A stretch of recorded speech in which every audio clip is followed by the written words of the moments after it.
Hello friends. तो मैं हूँ पार्थ। तो मैं आज बात करने वाला हूँ एक ऐसी प्रॉब्लम के बारे में जिसमें पेशेंट बहुत ज़्यादा प्रॉब्लम में होता है। मोरोवर उसको ये चीज़ नॉर्मल लगने लग जाती है कि वो जो प्रॉब्लम है वो सबके साथ ही होगी, वो मेरे साथ अकेले के साथ नहीं है। And that is the way of living. वो पूरी ज़िंदगी उसी दर्द के साथ और उसी पेन के साथ, उसी प्रॉब्लम के साथ पूरी ज़िंदगी जो है अपनी बसर कर देता है। और बहुत सी बार अगर ये बात बच्चों में प्रॉब्लम ये इंड्यूस हो जाए तो पेरेंट्स भी उस चीज़ को क्या है कि सीरियसली लेते ही नहीं। They don't take it seriously and उनको लगता है कि ये बच्चा जो है वो बहाने मार रहा है, किसी एक ज़िद को पकड़ के बैठ गया है और वो सिर्फ पेट में दर्द होने का बहाना कर रहा है। पर मैं आपको ये बात बता दूं कि अगर बच्चा पेट में दर्द की शिकायत कर रहा है खाना खाने के तुरंत बाद ही, तो प्लीज़ उसे एक स्पेशलिस्ट पे लेके जाएं और ये वीडियो को ज़रूर देखें ताकि आपको ये इन्फॉर्मेशन मिल सके कि वो ऐसी बातें क्यों कर रहा है। तो अगर मैं बात करता हूँ तो उस प्रॉब्लम का नाम है ग्लूटेन इंटॉलरेंस, यानी ग्लूटेन एंटेरोपैथी, जिसमें पेट की दिक्कतें शुरू हो जाती हैं और पेट के अंदर जो सिस्टम है हमारा डाइजेशन सिस्टम वो ख़राब होने लग जाता है। जी हाँ, इसको हम सीलिएक डिजीज़ भी कहते हैं और बहुत से लोग इसको व्हीट एलर्जी के नाम से भी जानते हैं। तो आइए शुरू करते हैं। उससे पहले आप ये डिस्क्लेमर पढ़ें और फिर ही ये वीडियो आगे शुरू करें। तो अगर हम बात करते हैं कि ग्लूटेन क्या है, तो ग्लूटेन एक स्ट्रक्चरल प्रोटीन है। बहुत से लोगों को लगता है कि ये कार्बोहाइड्रेट होगा और ये जैसे मिठाई होती है, मीठा होता है, वैसे होता है। और बहुत से लोग इसको जिम करने वाले लोग इसको बहुत ज़्यादा इग्नोर करने लग गए हैं और ग्लूटेन फ्री डाइट शुरू करना उन्होंने चालू कर दिया है कि वो ग्लूटेन फ्री डाइट लेंगे। और हाँ, ये वेट लॉस करने में या फिर मसल बिल्डिंग में उनकी हेल्प करेगा। पर मैं आपको बता दूं कि ऐसा जनरली नहीं होता, क्योंकि ये एक प्रोटीन होता है जो कि वीट, बार्ले यानी जौ, गेहूँ, रई जैसे प्लांट्स में प्रेजेंट होता है। और इसका काम उसके अंदर क्या है? इसका काम है गेहूँ को विस्कोसिटी प्रोवाइड करना, यानी कि जो गाढ़ापन हमें गेहूँ में देखने को मिलता है या जो लचीलापन हमें देखने को मिलता है या फिर जो उसके अंदर स्टिकीनेस होती है, चिपकाने के भी काम आ जाता है, आटा चिपक भी जाता है। तो वो सब प्रॉपर्टीज़ गेहूँ के अंदर ग्लूटेन की वजह से होती है। जी हाँ। आगे बात करते हैं कि अगर हम गेहूं के दानों को मुंह में लेकर चबाना शुरू कर दें तो उनका जो टेक्सचर है वो च्युइंगम की तरह हमें लगेगा। वो हम एनगल्फ नहीं कर पाएंगे, उसको बॉडी के अंदर नहीं लेके जा पाएंगे अगर हमने उसको च्यू करना शुरू कर दिया तो, क्योंकि वो हमें बहुत ज़्यादा च्यूई लगेगा, च्युइंगम की तरह लगेगा। और हाँ, ये आर्टिफिशियल मीट जैसी इंडस्ट्रीज़ में यूज़ होता है। मुझे नहीं पता कि कैसे यूज़ होता है ये, बट येस, ये आर्टिफिशियल मीट बनाने में काम आता है। जो लोग वेजिटेरियन होते हैं but they want to taste और feel the texture of meat. अगर हम बात करें केमिकली, तो केमिकली ग्लूटेन दो बड़े प्रोटीन्स का एक कॉम्बिनेशन है जिसे हम कहते हैं, यानी कि प्रोलामीन और ग्लूटेलिन। अगर हम और डिटेल में बात करें तो प्रोलामीन ऐसे प्रोटीन्स होते हैं जिसके अंदर प्रोलीन नाम का अमीनो एसिड सबसे ज़्यादा होता है। और अगर हम बात करते हैं ग्लूटालीन की, तो ग्लूटालीन नाम के जो प्रोटीन्स होते हैं उनके अंदर ग्लूटामेट या फिर ग्लूटामिक एसिड नाम का अमीनो एसिड सबसे ज़्यादा अमाउंट में प्रेजेंट होता है।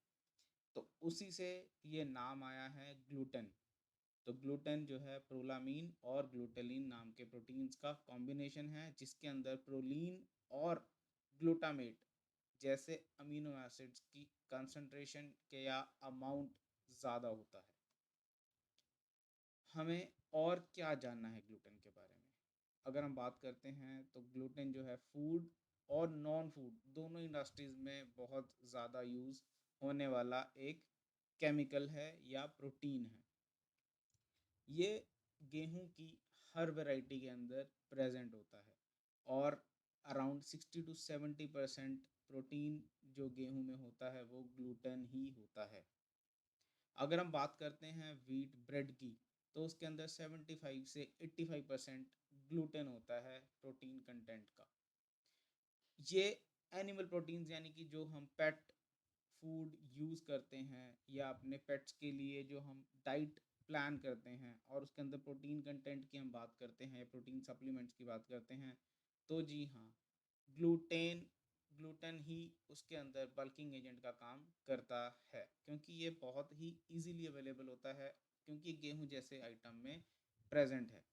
और अगर हम बात करें आइसक्रीम की या केचप्स की, तो ये उसके अंदर स्टेबलाइजिंग एजेंट का काम करता है, यानी कि उसको टेक्सचर, उसको शेप, ये सब देने में हेल्प करता है।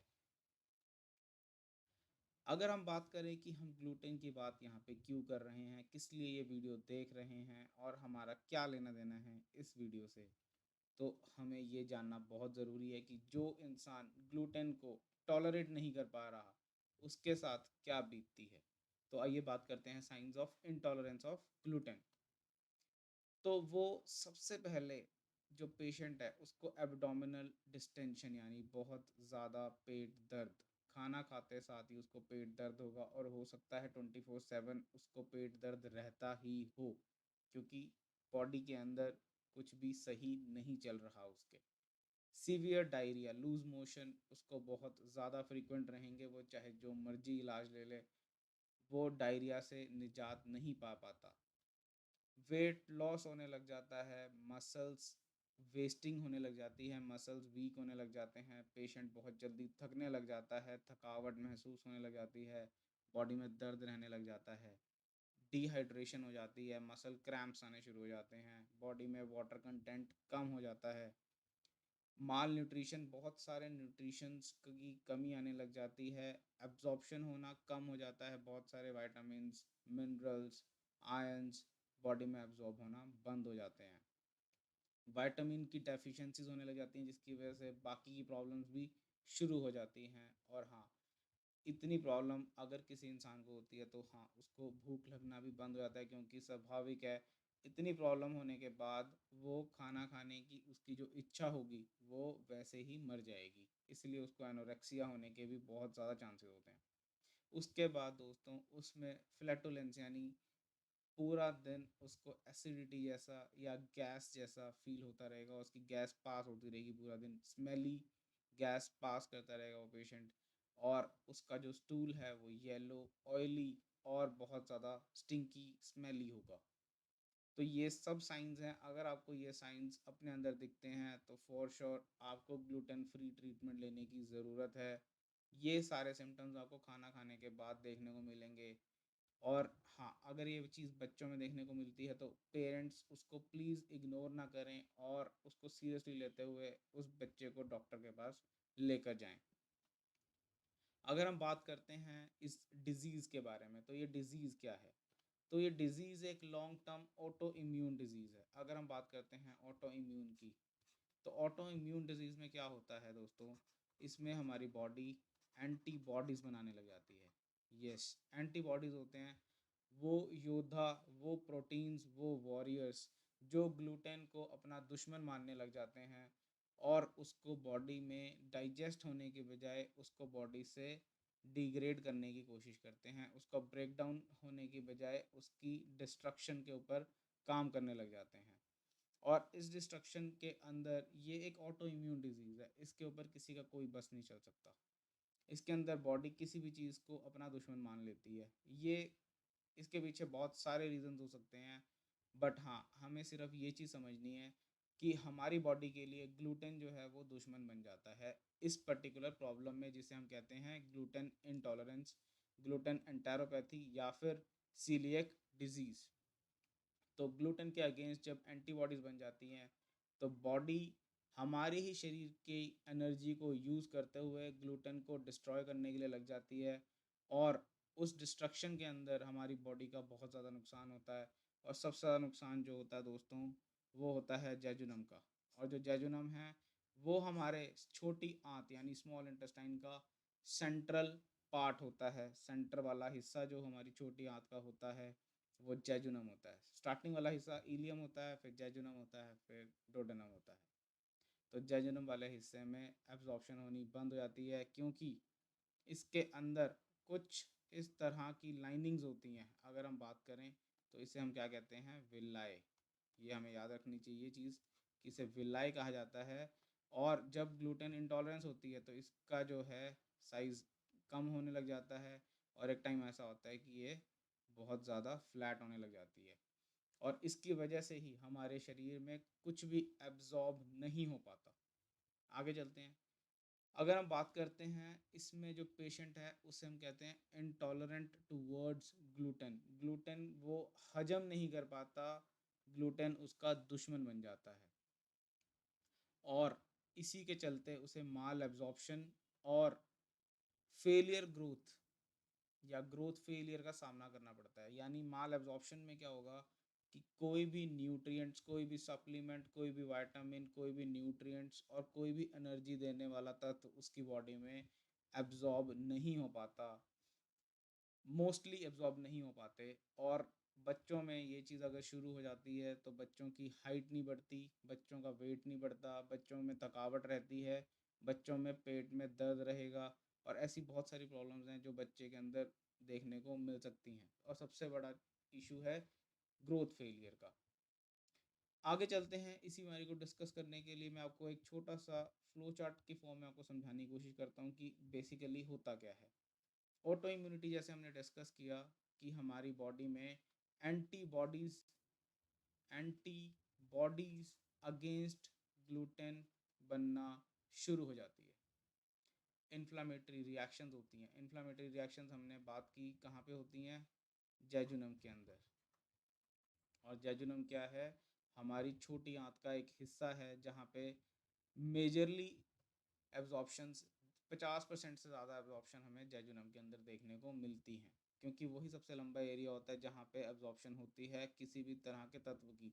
और वहाँ पे इन्फ्लामेटरी रिएक्शन होने लग जाती है, यानी कि वहाँ पे स्वेलिंग जैसी चीज़ें, रेडनेस जैसी चीज़ें, और मतलब वहाँ पे डिस्ट्रक्शन होनी शुरू हो जाती है, क्योंकि वहाँ पे ग्लूटेन से लड़ाई चल रही होती है हमारे शरीर में। तो वही वाली बात है, अगर बड़ा पेड़ गिरता है तो धरती तो हिलती ही है। तो ग्लूटेन से लड़ाई में हमारे ही शरीर का नुकसान होता है, और उसी के चलते हमें बहुत सारी प्रॉब्लम्स का सामना करना पड़ता है। अगर हम बात करते हैं तो इसकी वजह से क्या होता है, हमारी बॉडी में एब्जॉर्प्शन होना कम हो जाता है न्यूट्रिएंट्स का, जिसे हम अभी टर्म दिया था हमने माल एब्जॉर्प्शन का। माल एब्जॉर्प्शन होती है लेस एब्जॉर्प्शन ऑफ न्यूट्रिएंट्स, और जिसके चलते वायरस एट्रोपी, यानी कि जो हमने बात की थी विलाय की, विलाय ख़त्म होने लग जाएंगे, वायरस एट्रोपी हो जाएगी, विलाय के जो सेल्स हैं वो मरने लग जाएंगे। और इसके चलते हमें सबसे बड़ी प्रॉब्लम या फिर बहुत बड़ी प्रॉब्लम यानी अनीमिया का सामना करना पड़ सकता है, जिसमें जो हमारे रेड ब्लड सेल्स होते हैं वो हेल्दी नहीं रहते, और उनकी जो हेल्थ है वो कॉम्प्रोमाइज़ हो जाती है। तो एनीमियाज भी 2 से 3 तरह के होते हैं, जिसमें आयरन डेफिशिएंसी, फोलेट डेफिशिएंसी, या फिर गैलोब्लास्टिक एनीमिया जैसी चीज़ें, या इसके टाइप्स होते हैं। और ये सब जो है डेफिशिएंसीज की वजह से ही पैदा होती हैं। और सीलियक डिजीज़ में इन डेफिशिएंसीज का रीज़न है ऑटो इम्यूनिटी, यानी कि ग्लूटेन के अगेंस्ट वॉरियर्स खड़े हो जाते हैं, और ग्लूटेन को खदेड़ने के चक्कर में हमारी बॉडी की वाट लग जाती है। आगे देखते हैं कि इसमें क्या हो रहा है। तो ये अभी तक दोस्तों ये सामने नहीं आ पाया कि जो ये प्रॉब्लम्स हैं डर्मेटाइटिस, हर्पेटिफॉर्मिस और ग्लूटेन एटेक्सिया, ये ग्लूटेन इंटॉलरेंस की वजह से होते हैं या इनकी वजह से ग्लूटेन इंटॉलरेंस होती है। बट यस, ये प्रॉब्लम्स भी ग्लूटेन इंटॉलरेंट पेशेंट्स में देखने को मिल सकती है। और हाँ, यहाँ पे न्यूरोलॉजिकल डिसऑर्डर्स भी लिखा हुआ है, वो इसलिए क्योंकि बहुत से लोगों ने रिपोर्ट किया है कि उनको ग्लूटेन इंटॉलरेंस की वजह से न्यूरोलॉजिकल डिसऑर्डर्स देखने को मिले हैं। बट येस, अभी तक इसके ऊपर कोई भी ऐसा काम नहीं किया गया जिसमें ये चीज़ प्रूव की गई हो कि ग्लूटेन इंटॉलरेंस की वजह से कोई भी न्यूरोलॉजिकल डिसऑर्डर हुआ है। बट इसकी रिपोर्टिंग की है, कुछ पेशेंट्स ने बताया है कि यस ऐसा ऐसा भी है, जिसमें कि एक चीज़ है डिमेंशिया, यानी कि याददाश्त में थोड़ी कमी आने लग जाती है। अगर हम बात करते हैं इसके डायग्नोसिस की, तो इसको डायग्नोज करना उतना ही मुश्किल है जितना इसके ऊपर ये यकीन कर पाना कि हमें रोटी ही जो है वो हजम नहीं हो पा रही। क्योंकि रोटी जो है इंडिया में हर घर में रोटी की ही बात होती है, और वीट के प्रोडक्ट से हम घिरे हुए हैं throughout the world. Breads के बिना काम नहीं चल रहा। Bread is one of the most eaten food in this whole world. ठीक है। तो अगर हम बात करते हैं डायग्नोसिस की, तो डायग्नोसिस में अगर आप ऑलरेडी ग्लूटेन फ्री डाइट पे हैं, तो आपको 4 हफ्ते तक कम से कम ग्लूटेन लेना पड़ेगा। तभी जाके आपके जो डायग्नोसिस या डिटेक्शन टेस्ट हैं वो पॉजिटिव रिजल्ट्स देंगे। बट यस, अगर आप अभी भी ग्लूटेन खा रहे हैं या वीट या गेहूं के प्रोडक्ट्स आप कंज्यूम कर रहे हैं और आपको ये प्रॉब्लम्स देखने को मिल रही हैं, तो यस, आप कुछ इस तरह के टेस्ट जो हैं वो अपने करवा सकते हैं और उससे कंफर्मेशन ले सकते हैं कि आप ग्लूटेन इंटॉलरेंट हैं। तो आपको टीटीजी लेवल्स अपने चेक करवाने हैं। टीटीजी एक एंजाइम है जो बेसिकली इन्वॉल्व होता है इसकी डाइजेशन में। और दूसरी चीज़ है बायोप्सी, जो आपको 100% श्योर कर देगी कि yes, we are suffering from this particular disease. और जेनेटिक टेस्टिंग की ज़रूरत तब पड़ती है जब हमारे पेरेंट्स को या हमारे बच्चों को सेम ऐसी प्रॉब्लम है, तब भी हम जेनेटिक टेस्टिंग करवा सकते हैं। तो आगे चलते हैं दोस्तों। हम किस तरह के डॉक्टर से इस प्रॉब्लम के बारे में डिस्कस कर सकते हैं? तो आप गैस्ट्रोएंटेरोलॉजिस्ट से मिल सकते हैं इस प्रॉब्लम से डिस्कस करने के लिए। आप एक न्यूट्रिशनिस्ट से मिल सकते हैं जो आपको आपकी डाइट प्लान बता सकता है, या फिर आप एक पीडियाट्रिशियन से मिल सकते हैं, क्योंकि ये बीमारी बच्चों में देखने को बहुत ज़्यादा मिलती है, और अगर एडल्ट्स में देखने को मिलती है तो ये 30 to 50 की एज में देखने को मिलती है। और हाँ, आप इस एलर्जी से जूझने की बजाय अगर आप किसी होम्योपैथिस्ट से मिलते हैं तो हो सकता है आप इस एलर्जी से निजात पा सकें, क्योंकि होम्योपैथी कुछ एलर्जीज़ को ट्रीट करने के लिए दवाइयाँ प्रिस्क्राइब करती है। तो आप एक होम्योपैथी से भी इसके बारे में कंसल्टेशन ले सकते हैं। अब बात आती है कि इस बीमारी से लड़ा कैसे जाए, क्या इसके इलाज हैं और क्या इसकी प्रॉब्लम्स हैं। तो सबसे पहले हैं डूज़, हमें क्या करना है अगर हमें ये प्रॉब्लम फील हो रही है तो सबसे पहले आप अपनी डाइट में ग्लूटेन फ्री डाइट ले आएँ। वीट और जौ जैसी आइटम्स को अपनी डाइट से बिल्कुल ख़त्म कर दें।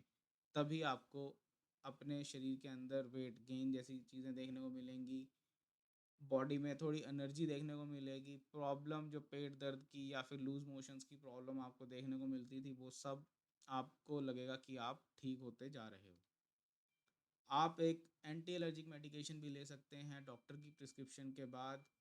अगर आपको कुछ एलर्जी जैसा फील होता है तो आप बटर मिल्क ले सकते हैं, छाछ जिसे कहते हैं, रोस्टेड क्यूमिन सीड्स ले सकते हैं, भुना हुआ जीरा, अनार का सेवन आप कर सकते हैं, और गर्म पानी का सेवन आप करते रहिए। और अगर हम बात करते हैं डोंट्स की, तो इसके अंदर बहुत सारी चीज़ें हैं जो आपको नहीं करनी। वो है कि ग्लूटेन प्रोडक्ट्स को आपको अवॉइड करना ही है। उसके बाद अगर हम बात करते हैं तो कर्ड और अल्कोहल आपको मना है। आपको कर्ड और अल्कोहल नहीं लेना, नहीं कंज्यूम करना। लेट नाइट स्टेइंग आपको अवॉइड करनी है। लंबे फास्ट, लंबा व्रत आपको रखना अवॉइड करना है, और स्ट्रेस लेना बंद करना होगा। तभी आप इस प्रॉब्लम से डील कर पाएंगे। अगर हम बात करते हैं अदर मेजर्स की, तो अगर कुछ और अगर आपको करना है तो वो क्या है? सबसे पहले कुछ योग आसन्स हैं जो आपकी एब्डोमेन मसल्स को इम्प्रूव करेंगे, आपकी गट की लाइनिंग को इम्प्रूव करने में हेल्प करेंगे, और एब्जॉर्प्शंस में हेल्प करेंगे, फ्लैटुलेंस से डील करने में हेल्प करेंगे। और दूसरी चीज़ है एक्स्ट्रा सप्लीमेंट्स, क्योंकि कुछ सप्लीमेंट्स ग्लूटेन फ्री डाइट में ख़त्म हो जाते हैं, और कुछ ऐसे सप्लीमेंट्स हैं अप जो हमें जो हमारी ग्लूटेन डाइट होती है उससे नहीं मिल पाते, और ग्लूटेन इंटॉलरेंस की वजह से उनकी माल एब्जॉर्प्शन हो जाती है। तो वो सप्लीमेंट्स भी आप ले सकते हैं, but yes, after only and only after the consultation with the physician. तो कुछ योग आसन हैं, वो हैं सूर्य नमस्कार, पवन मुक्त आसन आप कर सकते हैं, आप शव आसन कर सकते हैं, अर्ध मत्स्य आसन कर सकते हैं, भुजंगासन यानी कोबरा पोज आप कर सकते हैं, आप अग्निसर क्रिया कर सकते हैं जिसमें एब्डोमेन मसल्स की बहुत ज़्यादा विग्रस शेकिंग होती है, अप एंड डाउन, और अनुलोम विलोम जैसे प्राणायाम कर सकते हैं जिसमें आप ऑल्टरनेट नॉस्ट्रल से ब्रीदिंग करते हैं। अगर हम बात करते हैं सप्लीमेंट्स की, तो ये वो सप्लीमेंट्स हैं जैसे कि आयरन, सेलेनियम, कॉपर और जिंक, ये वो मेटल आयंस हैं जो बॉडी में कम होने लग जाते हैं सीलिएक डिजीज़ की वजह से। और कुछ वाइटामिन यानी कि B12, विटामिन डी, विटामिन के, इनकी लेवल की टेस्टिंग के बाद आप ये सप्लीमेंट्स शुरू भी कर सकते हैं और अपने फिजिशियन से कंसल्ट कर सकते हैं। अगर हम बात करते हैं ग्लूटेन फ्री सीरियल्स कौन कौन से अवेलेबल हैं और क्या क्या आप खा सकते हो अगर आप ग्लूटेन फ्री डाइट कंज्यूम करना चाहते हो और अभी से ग्लूटेन कंज्यूमिंग या ग्लूटेन कंटेंट्स को बंद करना चाहते हो, तो सॉरगम यानी ज्वार, राइस, किनुआ, ओट्स, बकव्हीट यानी कुट्टू का आटा, एमरंथ यानी चुलई या राजगिर, ये आप खा सकते हैं। टेफ और कॉर्न यानी मक्का जैसी चीज़ें आप खा सकते हैं। तो थैंक यू फ्रेंड्स, अगर आपको ये वीडियो समझ में आता है, पसंद आता है, और अगर आपके आसपास कोई ऐसा पेशेंट है जो ये इस प्रॉब्लम से लड़ रहा है, तो आप ये वीडियोस को रिकमेंड कर सकते हैं, शेयर कर सकते हैं। और ऐसी वीडियोस और मैं बनाऊं तो उसके लिए प्लीज़ आप सब्सक्राइब करें और सपोर्ट करें। Thank you.